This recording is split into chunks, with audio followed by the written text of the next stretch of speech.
The world of the 7th century before Christ was a violent and shifting landscape. Empires rose and fell like tides upon the sand. In this world, a young prince named Nebuchadnezzar was forged. He was the son of Nabopolassar, the man who had liberated Babylon from Assyria. From his youth, Nebuchadnezzar was schooled in the arts of war and governance. He learned the brutal calculus of power. His moment came at the epic Battle of Carchemish in 605 BC. On the banks of the Euphrates, he proved his mettle, shattering the Egyptian army. It was a bloody coronation on the battlefield, a changing of the guard. News spread like fire, but a darker message followed. His father was dead. He entered Babylon not just as a hero, but as the undisputed heir. His reign began, and with it, the true dawn of the Neo-Babylonian Empire. He would not just rule, he would build, brick by painstaking brick. He cast his father's dream in gold and glazed brick, shaping a capital of splendor. The age of Nebuchadnezzar had begun. His ambition was as vast as the sky above the Mesopotamian plain, Babylon. The very name conjures images of opulence and wonder. Imagine walking its streets. Incense from temples, aromas from bazaars, a cacophony of tongues. Under Nebuchadnezzar, this was no mere city, it was a statement, a monument to his ego. He poured the wealth of conquered nations into its glorification. The city was guarded by legendary double walls, so vast they said chariots could race on top. The Ishtar Gate shimmered in the sun, glazed blue, lined with lions and dragons.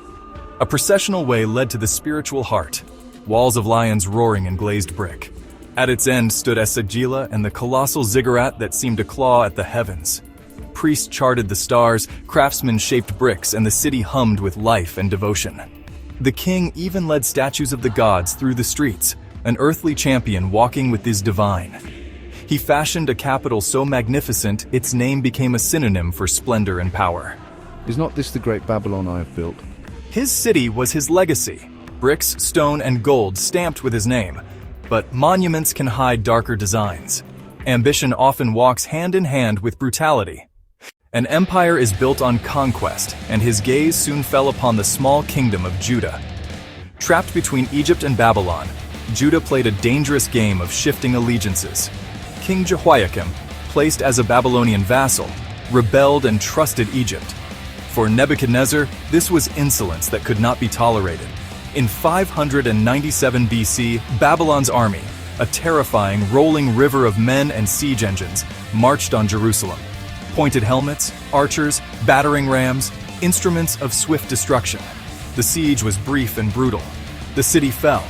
Nebuchadnezzar deposed the king, plundered the Temple of Solomon, and stripped sacred vessels. He took not peasants but the best, the royal family, nobles, officers, artisans, and scholars. 10,000 leading citizens were force-marched across the desert to Babylon. By removing leadership and craftsmen, he crippled the nation, incapable of future resistance. Judah was left to bleed. This policy of exile would define his reign and mark an era of ruthless consolidation. But a decade later, rebellion would kindle once more, leading to a destruction more terrible still. Back in Jerusalem, a puppet king Zedekiah sat the throne, yet rebellion flickered. Pressured by officials and false promises from Egypt, he renounced loyalty to Babylon. In 588 BC, the Babylonian army returned and began the final agonizing siege of Jerusalem. They encircled the city, strangling it slowly for nearly 2 years. Food ran out. People ate whatever they could find. Disease spread. Desperation curdled to horror. Scripture paints a harrowing picture of famine and lamentation. In 586 BC, Babylonian soldiers finally breached the walls and poured into the city. They set palaces, wealthy houses, and public monuments ablaze. The Temple of Solomon, the heart of their worship, was looted and set on fire. Only blackened stones and smoke remained of what had stood for centuries. Nebuchadnezzar's vengeance was psychological cruelty. Zedekiah was forced to watch his sons executed. Then he was blinded, bound in bronze chains, and dragged to Babylon, a broken man. Judah was no more, its people scattered, its capital a smoldering ruin. The kingdom had been erased by the will of an empire that brooked no defiance. One night, the king had a dream that terrified him. Vivid, menacing, then slipping away like sand. He summoned his wise men, magicians, enchanters, astrologers, but demanded not just an interpretation, he demanded the dream itself.